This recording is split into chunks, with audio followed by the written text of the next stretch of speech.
It's scary. That's where the risk comes in. It's like, it's one thing to talk about, it's another thing to actually go do it. It's like, I see the person, I want to ask them out. Well, could you do it? Are you capable of doing it? Now, you got to make that decision, and that's going to be scary as hell, but you got to make that decision.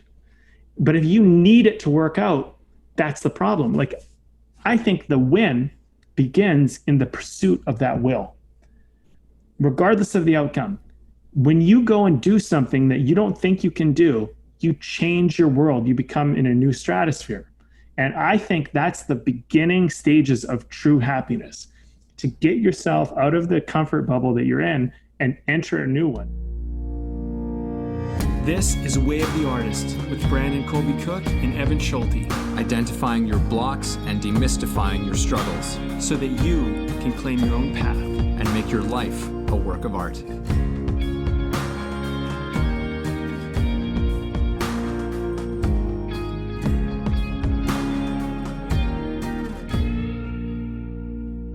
Hey, podcast people. This is Brandon and Evan. We got another one for you.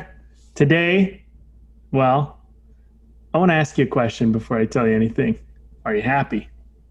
Are you happy? Do you know how to be happy? Do you ever wonder why sometimes you're not happy? I think it's a pretty big thing. I think we think about this a lot. I think it matters to us. And today we're going to talk about making your happiness a priority and why that's important, how that relates to art, how that actually relates to maybe even a philosophy of how to do your life. And our pre-discussion was very interesting because I think we opened up the floor to some very cool ideas that we want to bring to the table. Where that's going to go, I don't think either of us know.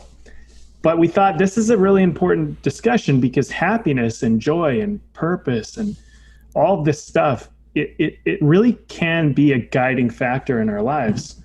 And it often relates very closely to our passion and our drive and our goals and our art and whatever that might be. So, Evan, why in the world do you want to talk about this, my man? Well, I mean, why I want to talk about this is, like many things on our show here, is I often want to talk about things that strike me as being important for myself to get into. I have a vested interest in the conversation and understanding it more. And I'll just put this out there that, for someone like myself, if you're a person who is like myself, you don't necessarily make your happiness a priority. It's not necessarily something that you think about in a conscious way. I know it's something that I recently realized. I'm like, oh, it's not something that I really consciously participate in. My happiness is more of an unconscious thing that is occurring. So, which is to say that I, of course, do things that make me happy. I do things to make myself happy. I think that most of us, are kind of geared that way. We pursue pleasure and we try to avoid pain as a kind of general, as a general function of being a human. We kind of follow along those lines.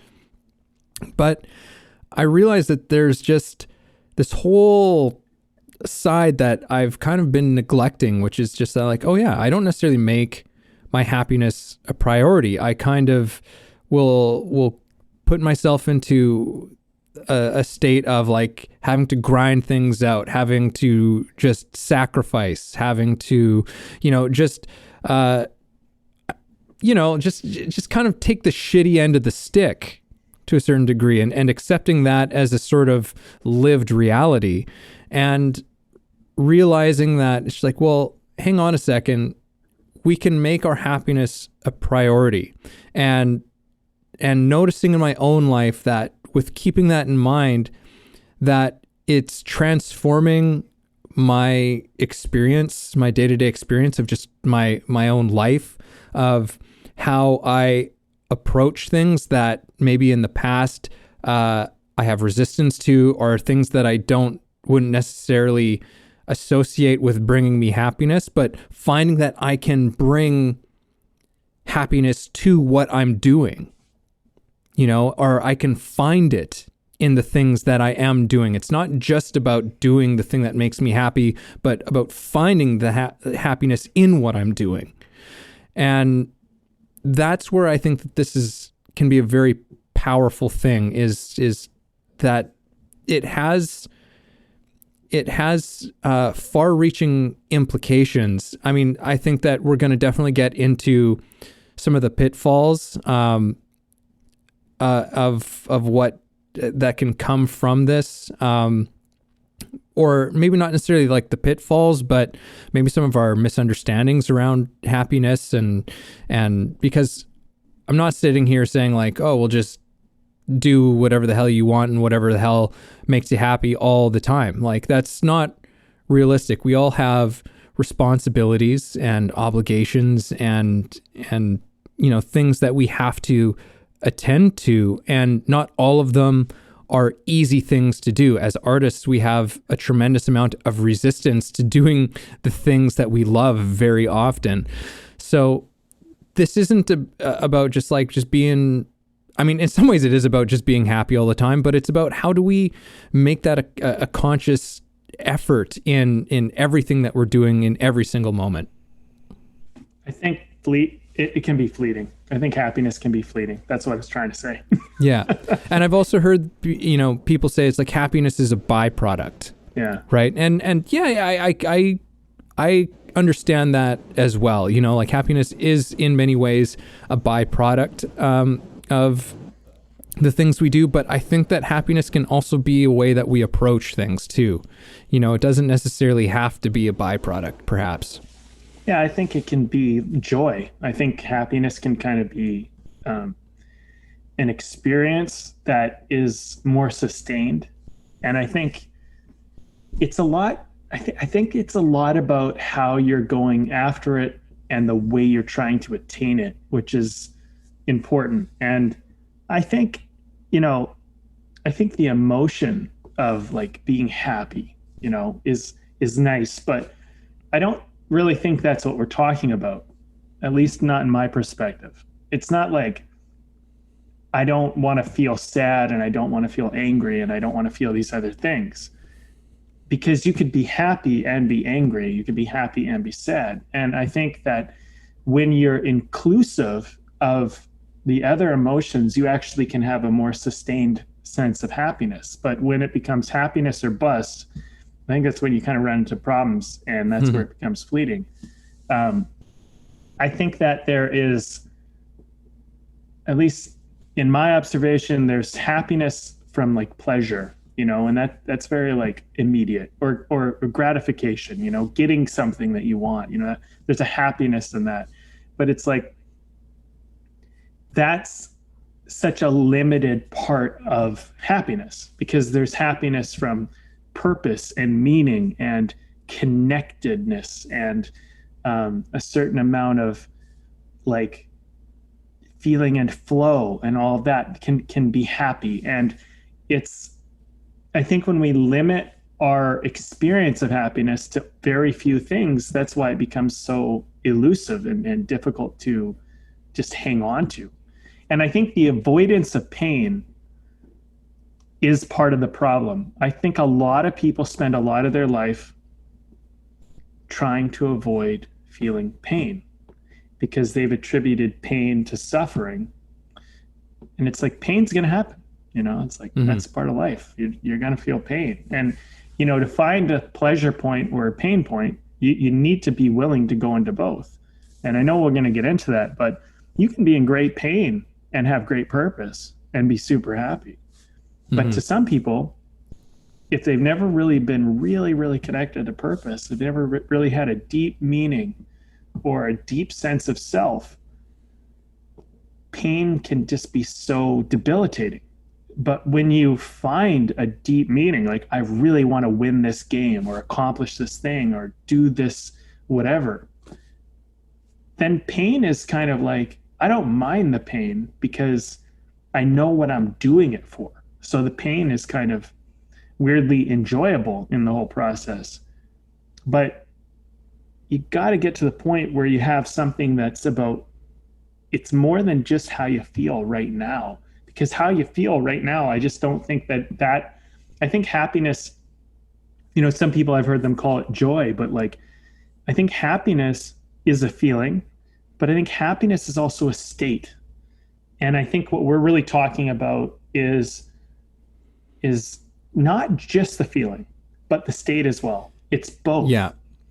Yeah. And, I think, yeah. I think that both of them, but I think that probably in many ways more so,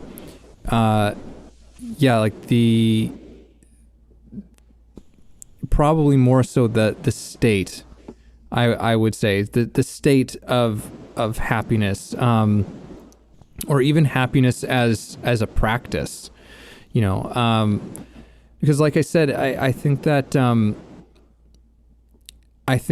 we have kind of a choice in this thing. And to touch on something that you said there, it makes me realize it's like, well, our happiness has a lot to do, or at least happiness for a lot of us, maybe even for most of us, operates kind of on our expectations. Like what we expect of the world, what we expect to come out of our efforts, how we expect things to play out. Just expectations have a lot to do. And so it's that's when it becomes a very fleeting thing, and can become, the pursuit of happiness can become a very painful thing, because there's just so much hung up and so much attachment in your happiness being being the result of things being a certain way. And this is, I think that what I'm trying to get at is something that's deeper than that. It's a deeper kind of happiness that acknowledges the reality of our circumstances and our world and our lives and what's happening right now, saying like, okay, yeah, this is what's happening, and maybe this isn't what I would choose to be happening, but where is the joy in this? Where can I find joy in this moment that I'm experiencing right now? And we can very often find that there is some joy to be found. Like you think of for myself, a number of years back, we had a family tragedy. A family member died to cancer, far too young, and everyone was devastated. They left behind, a teenage daughter, and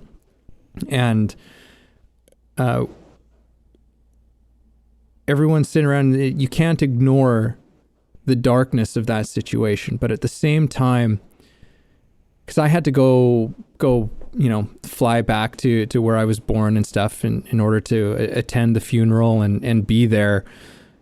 But I was there and with people who I hadn't seen, in some of them who I hadn't seen in many years. And we were still all together in our grief, but we were all there in some ways celebrating being with each other. Like there was lots of laughter and love that was being shared. There was lots to be joyful about in that moment, and that's a pretty extreme example of this, but we can kind of shrink this down into just little things day to day, where we can make our experience of things just a little bit more joyful. We can inject a little bit more happiness into the mundane of our lives sometimes. I like how you brought in expectation into this conversation on that part where you were talking about that. Really made a lot of sense to me, because I think when we sum happiness up to getting what we expect, it becomes very limited. And I think that's why people tend to take the safer, more predictable option in life. And it's not very rewarding, but they do it because they can kind of predict the outcome. And when you're attached to outcomes, when you need things to go your way and you're trying to control that at least, I think that you really limit your ability to have happiness. And I think that's why a lot of people resort to having vices or, doing things that they know aren't really good for them and they don't necessarily love that they do or want to do, but they're going to give them a predictable outcome. And they want that prediction and that prediction to come true because that makes them feel happy and in control. And I think that when you detach happiness from control, you actually free yourself in a big, big way. And I can pair this with, with acting and auditioning and stuff. It's like, well, if you're going out to get the role, and if you don't book it, you're not going to be happy. Well, you're setting yourself up for disaster because it's a very competitive world. And it's not even that it's competitive. It's not even that you're competing necessarily with everyone else. It's just that it's a bit of a gamble. There's an odds to it that are not really in your favor in that, right? So what you really need to do is you need to learn to enjoy actually performing. You need to learn to enjoy embodying a character and doing that truthfully and having fun doing that. Because if you're not going to do that, like, you're not going to like acting. It's not going to be for you. But like a lot of things in the arts are like that. You're going to write a lot of scripts that, aren't going to work, or you're going to write a lot of words that aren't going to work ultimately, or, you might make a lot of paint strokes or play a lot of chords that don't really go together. And that's part of the discovery of it. And I think that you can have a new happiness if you're willing to, which is the happiness of curiosity and discovery, which is that it didn't go how I planned. I didn't even know what I expected, but I found something, and it was beyond expectation. And I think there's way, way more joy in that. I think expectation is one of those things that literally strangles our happiness. And we need to learn to let go of that and not need things to work out the way that we think they should. And one more example I'd like to bring in is just like in the dating game, for example. You like somebody, you got a crush on them, and you want them to like you. Maybe you even ask them out. Maybe they say no, maybe they reject you, maybe it just doesn't turn out the way you want. And you could find that devastating. Or the person you're dating breaks up with you and you just thought, this is the one.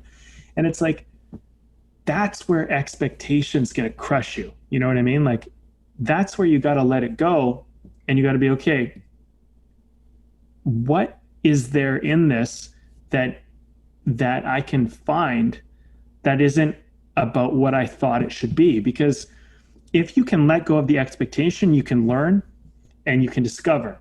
And I think that when you get into the realm of learning and discovering, expectation becomes less relevant, because it's more about, what did I learn here? What did I discover? And then you incorporate that next time and the next time and the next time. And you might have a lot of learnings and discoveries, which are failed expectations, if we want to call it that. But it's like, but eventually all those learnings and discoveries, they add up, and then you become pretty good at something. You become capable, and that can bring you a ton of joy. And I think that also, the more we can sort of rein in our expectations, the more present that we become, because we're not looking for something to be a certain way or trying to control things into going a certain way. That's, like, the more that I think about it, it's like, yeah, like with when we have rigid expectations, especially, like it puts us into a state of anxiety, because then we have to control everything that's going on. We have to control how everything's doing. It's like, I'm sure a lot of people can relate to that, like, because everybody's got, like, we're all fairly controlling people in our own ways, but like, there's that one person in the family or that one person in the friend group, who is just like, they've got like the itinerary for how everything's supposed to go all the time, like everything is planned out, and they're just like, you just watch them and they're uptight. Like they're just uptight the whole time. It's like, okay, guys, this is great, but we've got to go over here now, and everyone's just like, we're having a great time right now. This person is depriving themselves of just enjoyment, because it's just like their eyes always on like things going a certain way, trying for this outcome to happen the way that they imagined it or wanted it.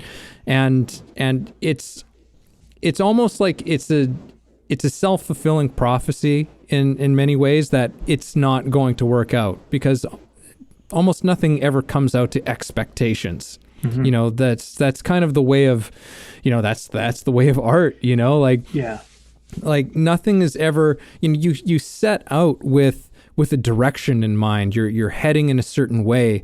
Can I pause you for 1 second? Yeah. It's nothing important, like nothing really valuable is going to be expectation. Not bad, but not necessarily the way you thought. And I think actually, and the reason why I want to stop you is because I think most things actually they come out to expectation and you don't care. Like you take them for granted. But the things it just that wasn't matter, your expectation. Exactly. Yeah. But the things that really matter, you have more weight on your expectations. That's why I think you experience more like devastation and more like dismay or upset feelings because it mattered. And this goes back, Evan, to the last talk we had, and I went on a big rant. You can live the safe life.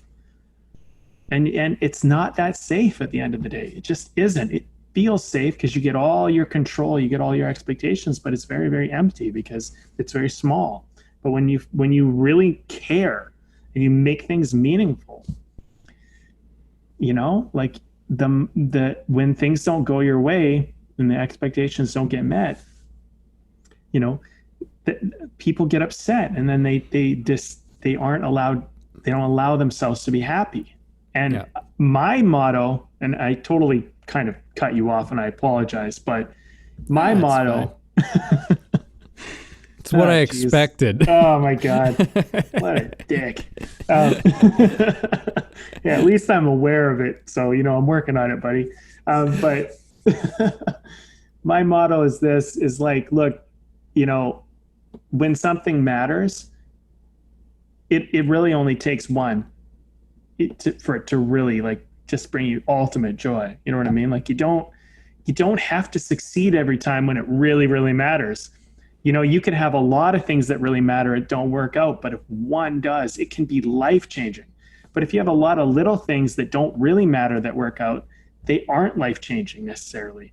They're like, I'm not discounting the little things. The little things are important, but like those things you really want to do in life, like for me, travel to Europe and make that feature film and do this certain things, that I really want to do in my life. And it's like those things, or whatever, like driving to LA, which I did, or going to New York, which I did, those things really, like, they were life-changing. But like the certain smaller things, like, yeah, well, I got what I wanted. I got what I expected, but like, I can't even tell you what it was because it doesn't matter that much, really. Yeah. I remember a long time ago I'd written like a stand-up joke about expectations. I can't remember what the whole thing was, but I remember that like the final bit of it is like, and even when you do get what you expected, it's still not what you expected. In some way, it's still not quite what you expected. Like, it's just this thing that's like, it's impossible. It's impossible to ever have what you expected to have. Like, life is kind of funnier than that, it's like a cosmic joke. But yeah, to bring this back in, I think that, like our expectations definitely rob us from elements of happiness in our lives. I mean, I want to maybe bring this into just how does this work in sort of practice? Like, how do we practice happiness?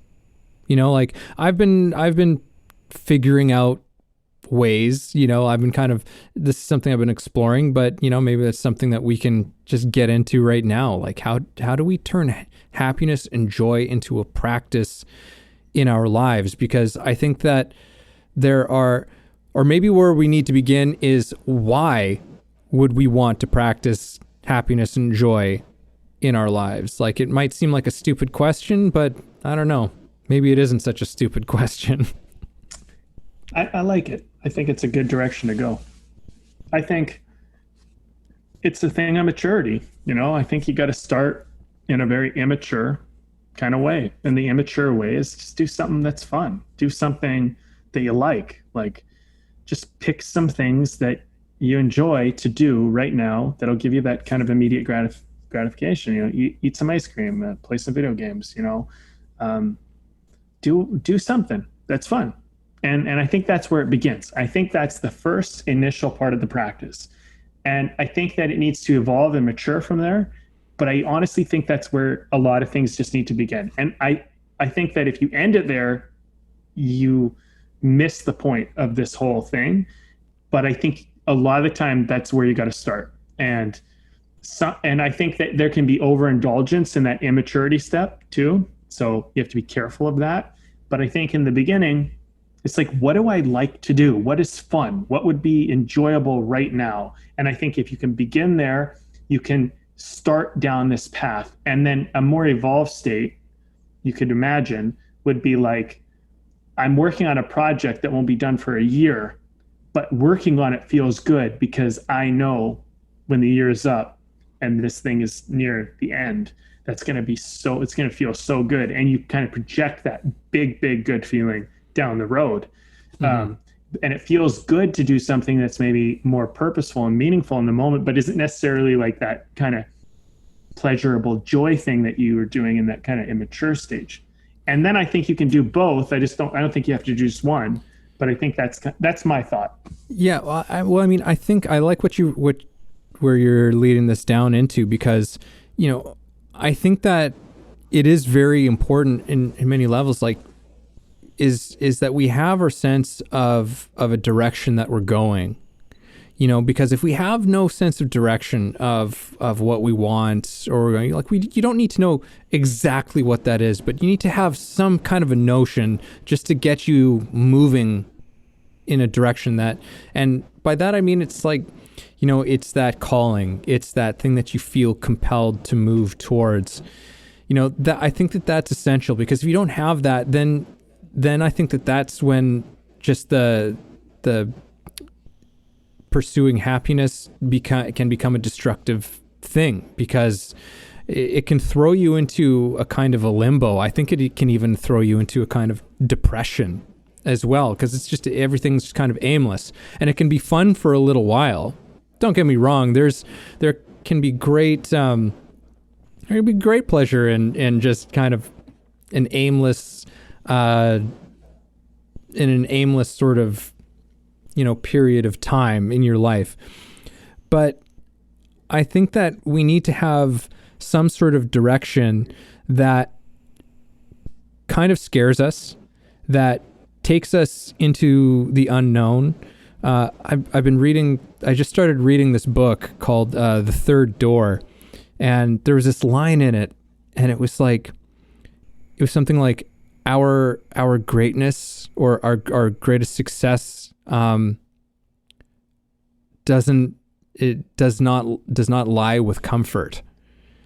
It's just like these things don't lie in comfort. Like, there's our best selves, don't come out in comfort. Like, we need to push ourselves, towards something, and that something is usually our calling. At least this is my belief on the situation, is that our calling is not always an easy thing to do. And in fact, it's usually the thing that's going to challenge us the most. But there is that's just kind of the path that we have to take, and we just have to accept it. And I think that what we're talking about here with happiness is in saying that, like, okay, we have to move towards this thing that we are called to do. And sometimes it makes us really afraid. Sometimes it scares the shit out of us. And it's full of uncertainty. It is often does not give us comfort. It does not give us a feeling of security or safety. But it's in many ways more unsafe for us to not listen to that calling. So it's like trying to just manage with those forces that are working within us. This thing that's just like, we have to go this way. And this other part of us that's just being like, no, I don't want to, because this is scaring the shit out of me. And I think that this is where I'm seeing the real value and power of learning a practice of happiness, which is how can we go towards that thing? So it's not just aimless, or happiness isn't just an aimless thing, but there's an aim to it. And it's something that can actually bring us more fully to life within this thing that we are moving towards. How can I find happiness on the way to this thing, in the pursuit of whatever the hell this thing is?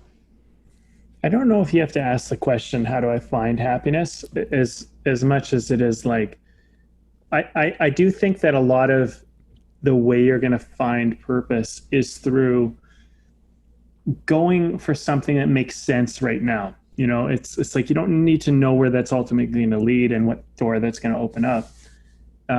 You said a lot of stuff, and there was a lot of avenues I would have loved to jump down, but I'll go down this one because I think it's relevant now.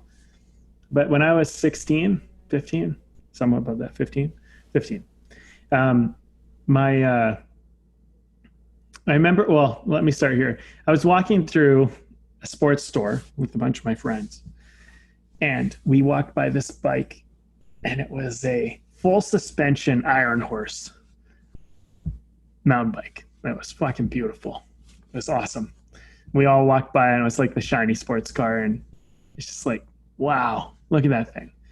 And I just was like, I looked at it, and I just remember it's like love at first sight. I just saw this thing, and I'm like, I'm going to buy that. And I remember I was talking with my dad about it, and he's like, well, it's like that money, because it was a pretty expensive bike, especially at the time. But I had some money, and I was like, this is what I want. And he's like, you're about to get your license, all this other stuff. It's a lot of places that money could go.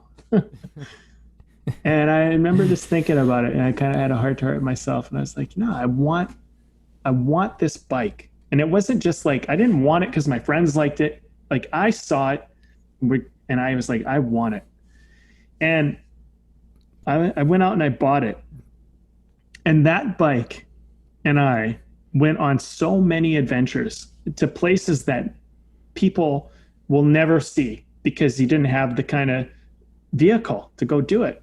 And the amount of nature that I explored and the way I got to explore it through downhill mountain biking and just, sometimes uphill, sometimes up and down, but I would just go on adventures on this bike, and I had this awesome vehicle to go do it. And it was an investment, but, it's one of those things where it's like the pursuit of that bike in the whole scheme of my life. I'm not a downhill mountain biker, and I didn't intend to be, and that wasn't the plan either.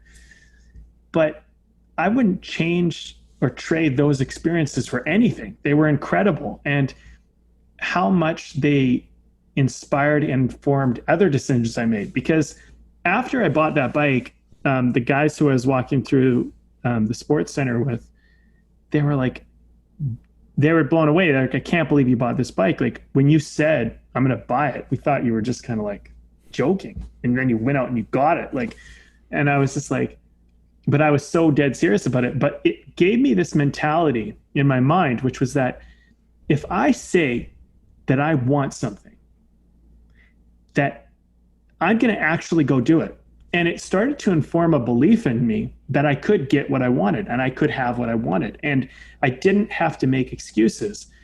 And yeah, there was sacrifice, right? Like, because I had to give up a certain amount of my earnings. I had to give a certain amount of whatever, savings and whatnot. But it's like, I think that it's like, you don't necessarily know why you want to do something, but in your heart And this is something that nobody can tell you. How do you do that? You just, I don't know. I'm just telling you for myself. You feel it. You feel it in your heart. You feel it in your bones. You feel it in your soul. It's like something is calling you to go do this thing. And when you honor that calling, it opens your world to a new stratosphere. And in that stratosphere, you can begin to see things differently. And you just don't know if what you're doing is the point or if it's the point to get to the point. So I really think that this like making happiness a priority, like I made that a priority. I saw that bike. I wanted that bike. And I knew like I'm going to be able to go do this with that tool that I'm not going to be able to otherwise. So it was it. Boom, went for it. And then opened up a world. And there's going to be times where you're like, I want that. And you just, for whatever reason, you're unable to get it. You don't have the money. You don't have the resources. You don't have the access. But it's good to acknowledge that. You know, it's good to acknowledge sometimes it's like, man, I don't know. And there's too much of a gap. Like there's too much of a gap between me and this thing that I want. But I think that making happiness a priority is acknowledging first, I want this. And then if you could have it, would you be willing to make the choice to do it? And if you are, I think that those actions of will feel really good too. And it's scary. That's where the risk comes in. You know, it's like, it's one thing to talk about. It's another thing to actually go do it. It's like, I see the person, I want to ask them out. Well, could you do it? Are you capable of doing it? Now, you got to make that decision. And that's going to be scary as hell. But you got to make that decision. But if you need it to work out, that's the problem. Like, I think the win begins in the pursuit of that will, regardless of the outcome. When you go and do something that you don't think you can do, you change your world. You become in a new stratosphere. And I think that's the beginning stages of true happiness, to get yourself out of the comfort bubble that you're in and enter a new one. And sometimes when you enter the new one, you're the small fish in the big pond, but that's okay. You know, that's like, that's part of this journey, right? It's like, but if you keep staying the small fish or the big fish in the small pond, and that's all you do your whole life, I mean, I just don't think it's very fulfilling. I think happiness runs out of that pond. Yeah. Yeah. It's that, that pond can dry up, you know, and you have to expand your horizons, you know, like, you know, change is the essence of life, and we need to move with that. And it's actually kind of, it's a blessing. It keeps things fresh, it keeps things interesting, it keeps things engaging.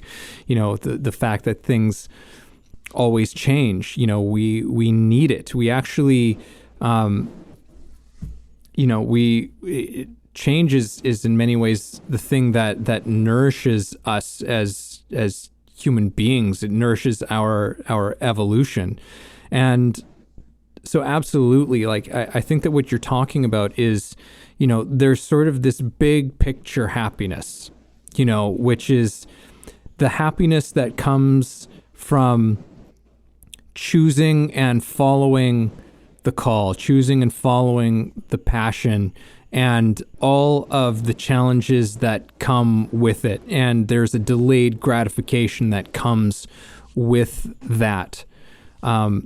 But it's, and not just because it's about getting something, but because there's something within that journey towards it that feeds that change and that evolution within ourselves, that helps us to, that makes us grow in ways that we can't possibly even understand, you know, or know, you know, when we set out how we're going to be changed by this thing, this calling that we're in pursuit of. And in many ways, again, the happiness is a byproduct of that, but choosing to do it has set in motion a kind of potential for joy and happiness in our lives. And I think that there's also, that's kind of on a big picture thing. And then I think that in many ways, the thing that got me wanting to talk about this was, but I'm glad that we've brought it into this big picture thing, is that there's this whole small picture that's going on in there too, which is absolutely essential and vital, because if we're in pursuit of this calling and there's no joy along the way, we can definitely stop short of following through on something. Because if it's all just this big serious drag, just this slog the whole way through, and that's how it feels the whole time, again, how it feels, which has a lot to do with how we're seeing it, how our perspective on it, and how we're approaching it. That's no good either. We can be in pursuit of this big thing but we're talking, most of life is spent in that in-between space. It's not, if every story we read, every movie that we saw was just about what happens at the end, well, then we might as well just go straight to the end of the movie, but it's not the point. There's this whole beginning and this middle part that give that ending its meaning. It's the only reason why that ending has any kind of meaning. It's because there was this whole in-between phase. And we are mostly in that in-between phase, just like every story that you've ever seen or read. And I'm very much interested in, well, how do we inject more happiness into that in-between phase, into those things where shit can get tough, where you've got to do the work, so to speak. How do we work more with more joy? How do we follow that calling with more happiness? And for me, just asking that question, how do I make my happiness, or how can I make my happiness a priority right now?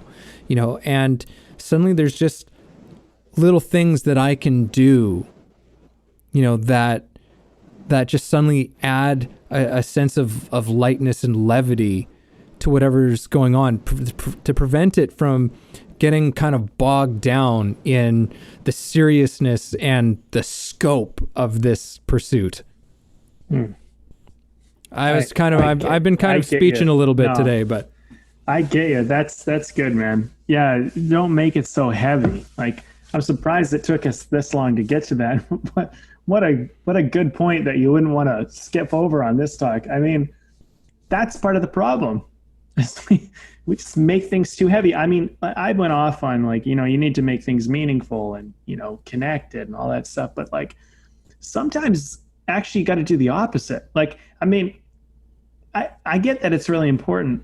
And I get that there's certain things that they're intrinsically, organically important. You don't have to try to make them more important. A relationship. Yeah. Sorry, we just keep on talking over top.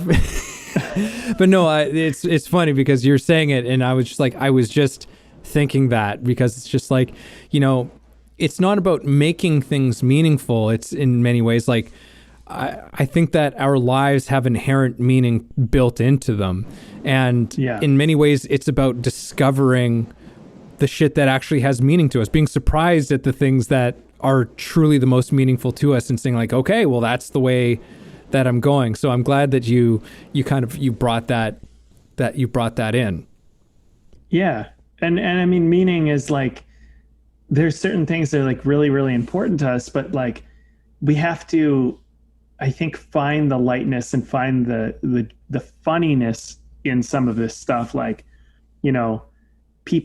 People do silly things, and sometimes you care about them and you watch them and they're walking into trouble, and you're trying to help them not do that, but they, for whatever reason, they're just going to go do it. It's sometimes when I'm coaching people to write a script, it's okay, well, I always encourage everybody. I'm look, if at some point, you know, you gotta go off and you gotta go this way, I mean, hey, that's what you gotta do.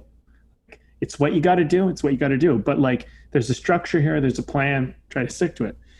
And I try to tell people, I was like, you can go off the rails. You can go off the plan, because the plan is just a way to help you to complete the goal we're trying to do here, which is get you to have a completed script at the end of this.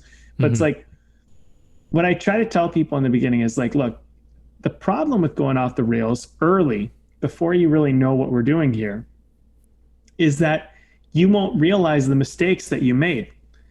And then you'll have to backtrack, because once you go a little bit further down, you're going to start to see, hey, I made that mistake and that's what got me. And there's no coming back. Like, there's certain mistakes. Like, for example, let me give examples so people understand. If you have a character and too early in the story, they're your main character, your protagonist, and we hate them, we're not going to want to follow their story.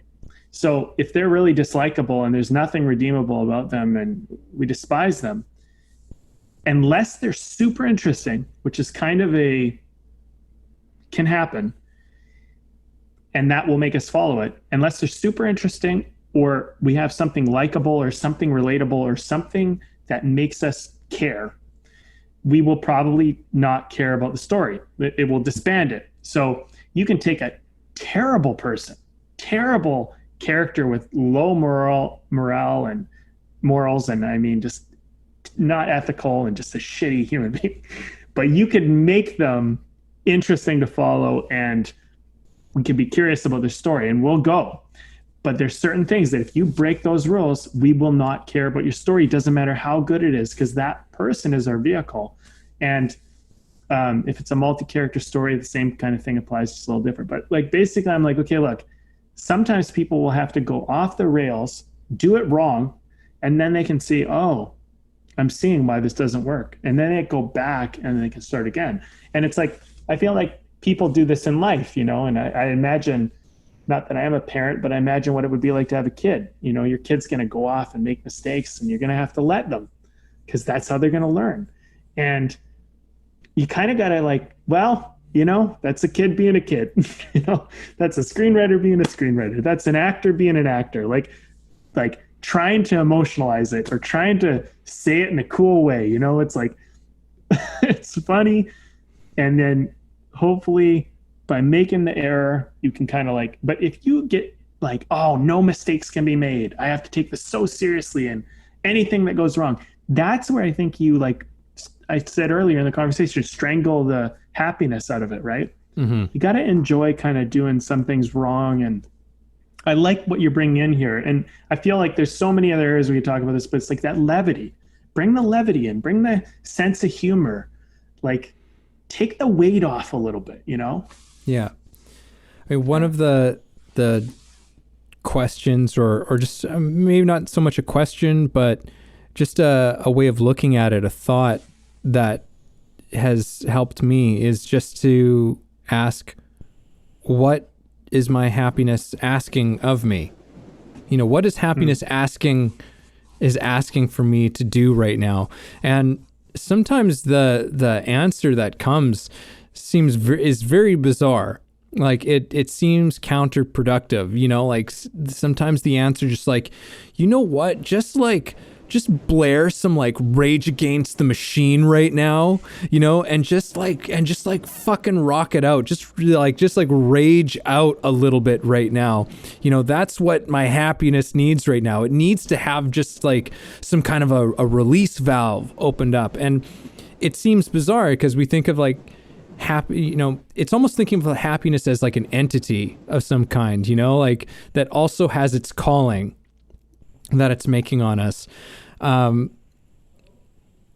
So I think that, I don't know, I just think that it's like it can ask things of us that don't necessarily fit the mold of what we think of as being happy, you know, just like, you know, light and flowery, you know, it's like, you know, no, sometimes the happy is in something kind of like raw and raunchy or something, you know, like it can be found in all kinds of different spaces. And I think that we need to learn to listen to that and to honor that. So yeah, so what What does happiness want for me? What is happiness asking for me to do right now? And I think that question, can help us to bring some lightness into what we're doing. It's like if you're a writer and you're staring at that blank page, at this book that you feel so passionately about, looking at that screen is just like, holy shit, like I can't fucking do this right now. And you ask, okay, well, what would make me happy right now? What is happiness asking right now? And it's just like, you know what, like just sit down, read a book, read a little bit of this book that you're into right now, or put on some music or whatever the fuck it is. Like it could be anything. It's about paying attention to what is being asked. And for myself, at least through asking this question, it's like, okay, I've honored that thing that needed to be satisfied. And now I can actually sit down and do the work. And now I'm actually enjoying the work that I'm doing. It's not, it doesn't have this heavy, serious feeling to it. And when I'm in that state, like I'm in such a more creative and open state because when you're just tense, and you're focused on just trying to get things right, like everything just starts to shut down. Your creativity really starts to flow when you're in a more relaxed space. And so in many ways, it's just like, okay, let's just do something. Sometimes happiness is just like relax a little bit right now. Find some way to do that, to just ease the tension, and then everything that you do from then on can sort of take on that quality of joy. And I think that any work that you do that takes on a certain quality of joy, even, like Gabe was talking about this in a few podcasts, ago, is that with art and creativity, is that even when you're creating something that's kind of dark, even if it's like, it's a sad song or movie or whatever the hell it is, when you're creating, there's a kind of joy. Like when you're really creating, when you're really in that creative space, there's still a joy in it. There's still something beautiful, hopeful. I don't know. There's something that's within it that comes through it. Yeah. Yeah. Yeah. No, I mean, I find like part of my artistic expression comes through a form of sadness, which in a weird way helps me to find a deep sense of joy.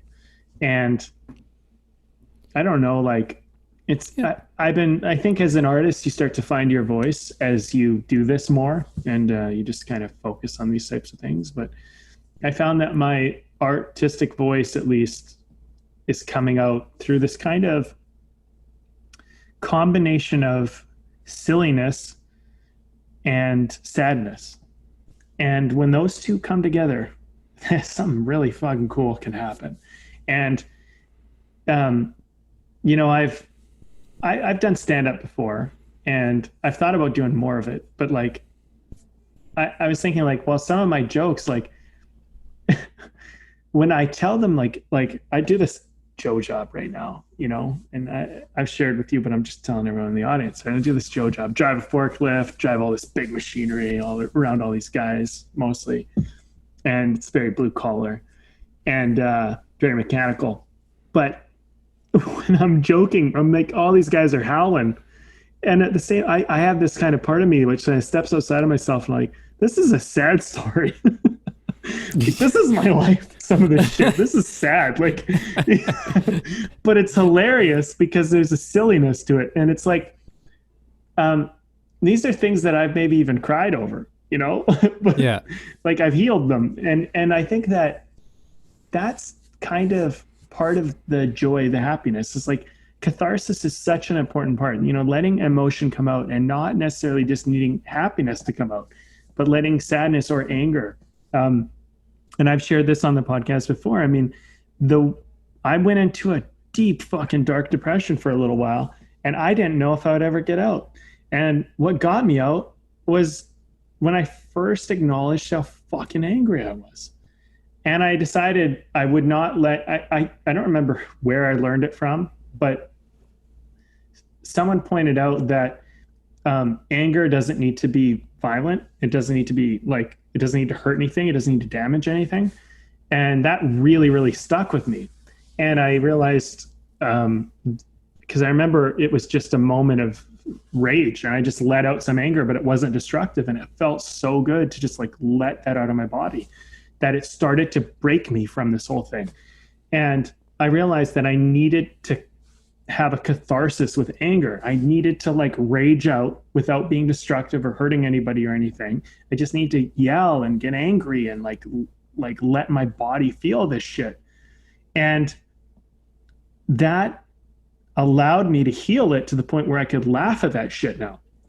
Whereas at one point I couldn't laugh at it. I was just sad and hurt by it, you know? And I think happiness is often behind catharsis because you have to let out the anger and sadness and it has to have its forum so that happiness can naturally come out of it. And my goofy sensibilities now about some of this shit came out because I healed it through the catharsis of sadness and anger, you know, and probably a variety of other emotions related to that. But, you know, making your happiness a priority is saying like, look, I'm angry.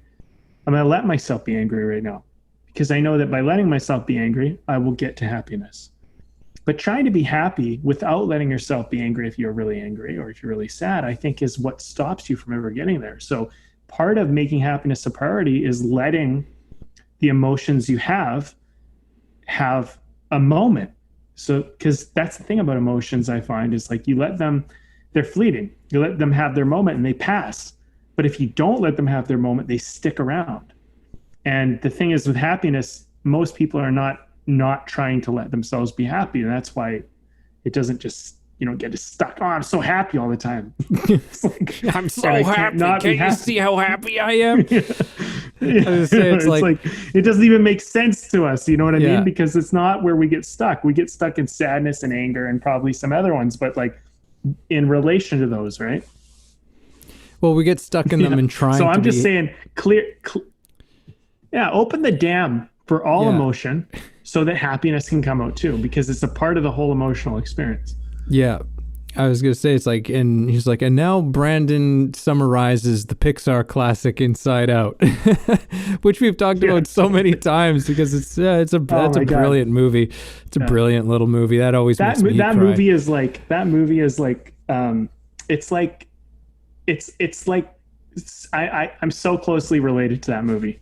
It's like so much of my life is just like sadness, sit in the corner, do not come out. Yeah. And it's like, no, man, that was like the fucking gold, man. Just let yourself be sad for a moment. And then you'll start to realize there's way more fucking awesomeness that can come out of that. But it's like, you know, it's, I feel a lot of people struggle with that, right? Like we don't want to let ourselves get angry. We don't want to let ourselves get sad. I know I'm kind of focusing on that, but like, it's like, I think that making your happiness a priority is actually allowing those to be as well. Well, we're talking about all this happiness, and I mean, you know, doing this podcast is a thing of happiness, and drinking a fine craft beer is also a source of happiness for me. Segue.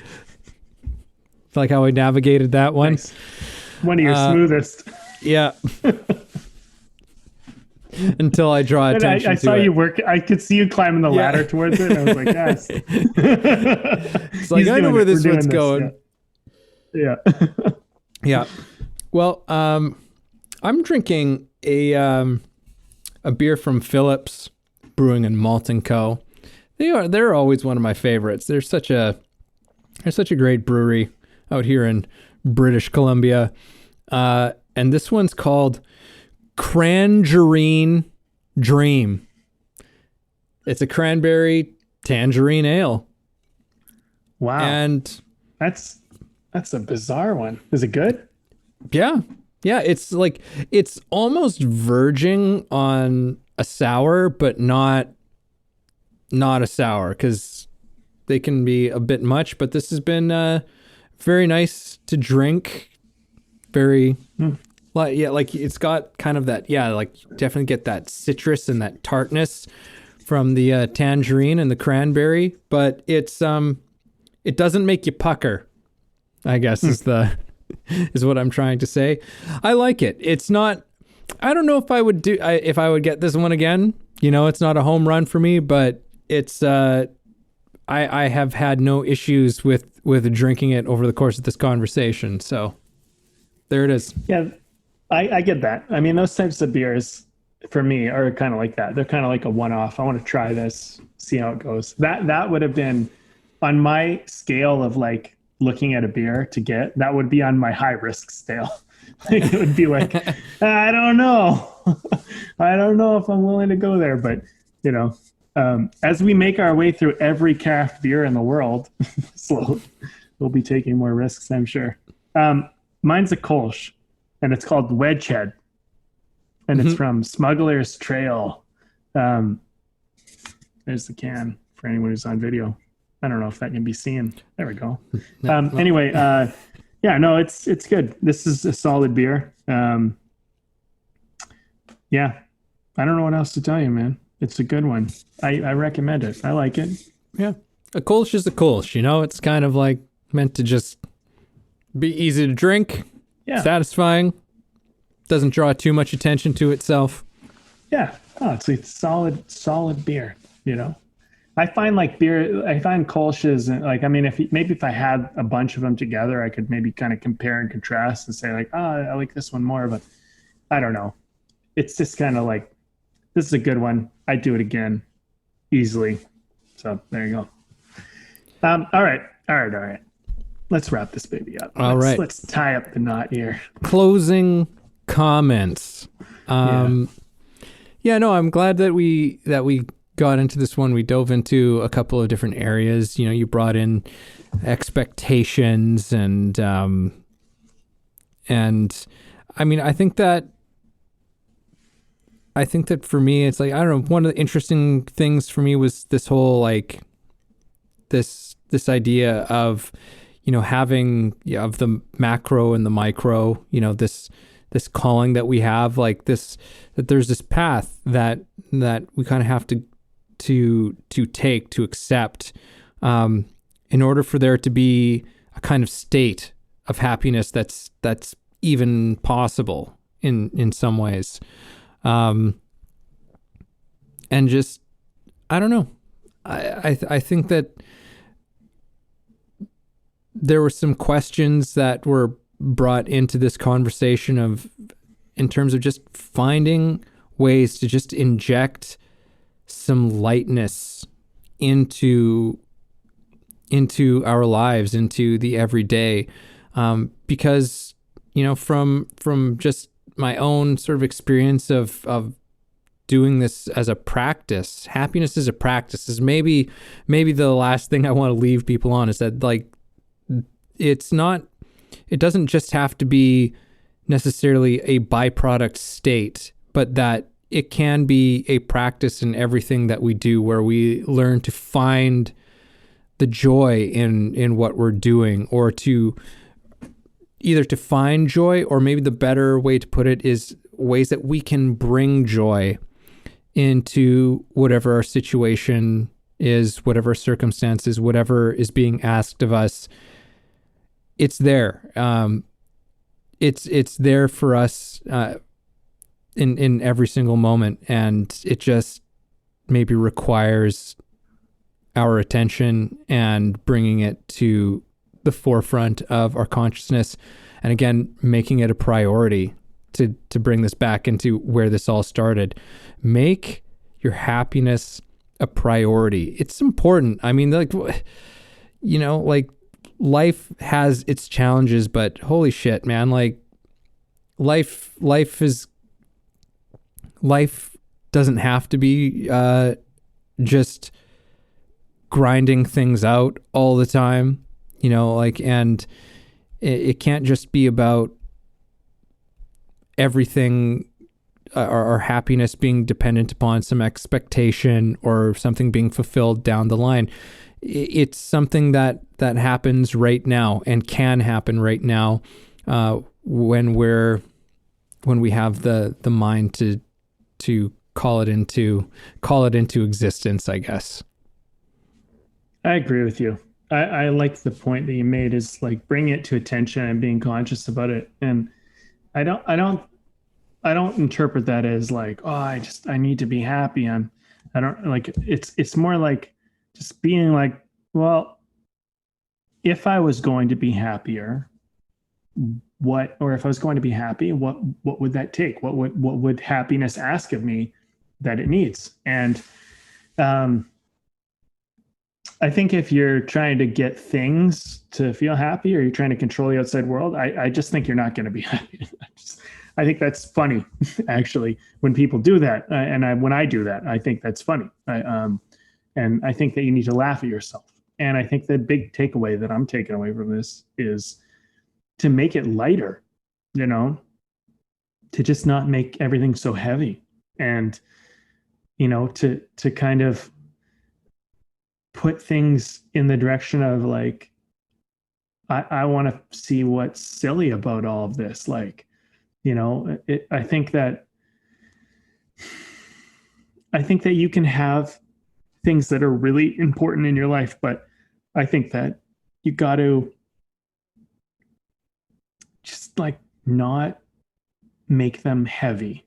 I think you need to be able to laugh at yourself, like see the mistakes you made and laugh at those and just kind of be like, well, that was silly. Like, and like for me, I mean, here's a maybe more concrete example is like, I made a mistake in the past and I can beat myself up about the mistake that I made, or I could laugh at it. And that's kind of what I think I'm going to do when I move forward, is just kind of go, well, that was ridiculous. Like I just think of some of the things I did and I was like, it's funny and it can be funny. But there's sometimes what I'll do is like, oh man, you're such an idiot. Why'd you do that? You know what I mean? And it's like perspective. It's like, if happiness is the priority, let's look at it the way that's going to bring about more happiness.